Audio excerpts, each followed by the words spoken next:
So this is Rule 205.50. We did not have a video on this rule, and now as I'm looking at it, I can pretty much tell you why. I don't think anybody was willing to make a video on this. So this is a section in the Uniform Rules for the Family Court Act about termination of parental rights proceedings.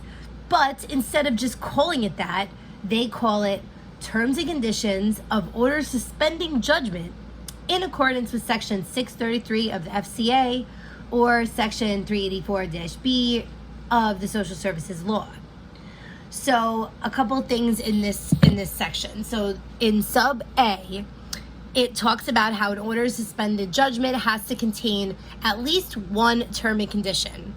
There's a list of 8 things, and the eighth thing on it is like basically whatever the court feels is appropriate to stop why the petition was filed in the first place. So if like the parent was a drug addict and that's why there was a petition to terminate parental rights, then it might say like that the parent has to participate in a rehab or something.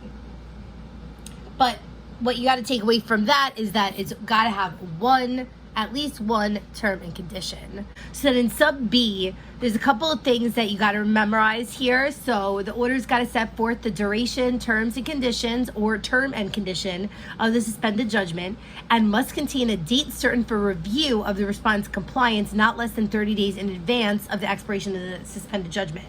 So the order for termination of parental rights suspended judgment, it doesn't have a 30-day review after the order is issued. It's a review at least 30 days in advance of the suspended judgment. And that's probably so that they could like decide if they want to extend it for 1 year.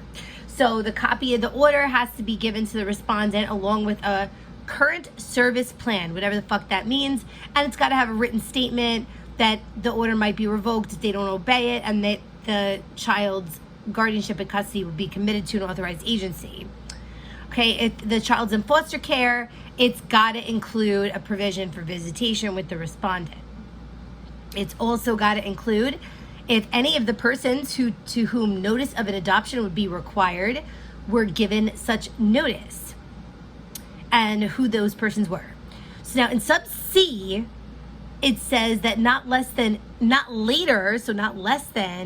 60 days in advance of the expiration of the suspended judgment, the petitioner shall file a report with the family court and all the parties and the lawyers and interveners, if any, about the respondent's compliance. So the reason they're supposed to do that report 60 days in advance is so that when they do the court date not less than 30 days in advance, they'll have all the reports that they need. I worked in a court that dealt with ACS, and none of those fucking reports are ever on time, and half of the time they don't even say the shit that you asked for in them.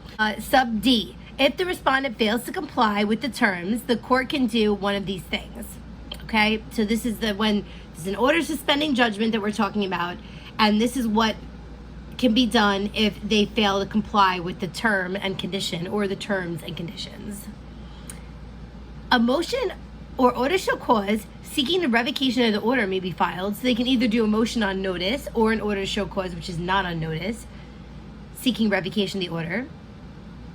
It says the affidavit accompanying the motion or order to show cause shall contain a concise statement of the acts or omissions alleged to constitute noncompliance.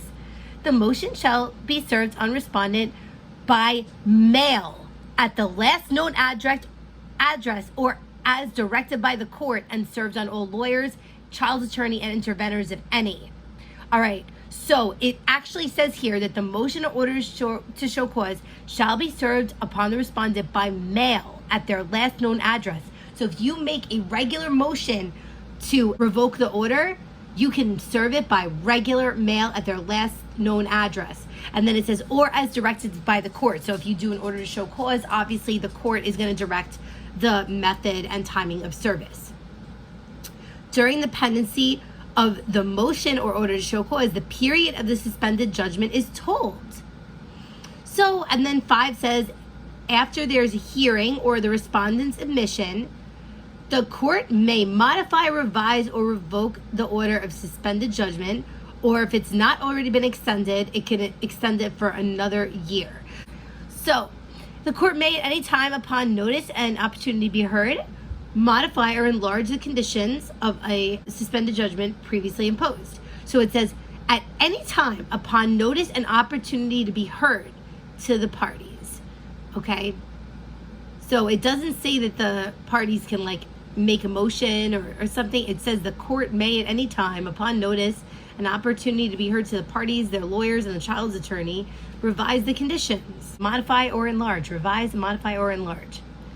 If the child remains in foster care during the period of suspended judgment or after a suspended judgment has been deemed satisfied, or if guardianship and custody have been transferred to the agency as a result of a revocation of suspended judgment, a permanency hearing must be scheduled for a date certain and must be completed immediately following or not more than 60 days after the family court's oral announcement of its decision or signing and filing of its written order. Subsequent permanency hearings must be held as required by 1089 of the Family Court Act at intervals not more than 6 months from the date of completion of the prior permanency hearing. So, what I'm going to say that has to be taken out of this section here is knowing the 30-day rule before the suspended judgment's going to expire, that there has to be a court date at least 30 days in advance of that. Okay? Also, the 60-day rule for the reports, knowing that it's got to be at least one term and condition for the suspended judgment. The order shall set forth the duration, terms, and conditions, and a date certain for review, not less than 30 days in advance of the expiration of the suspended judgment. And it can last 1 year, extended an additional 1 year, and pretty much if there's a failure of the respondent, that an order show cause or a motion can be made, and that the motion can be served by mail, which is kind of weird. So just remember that.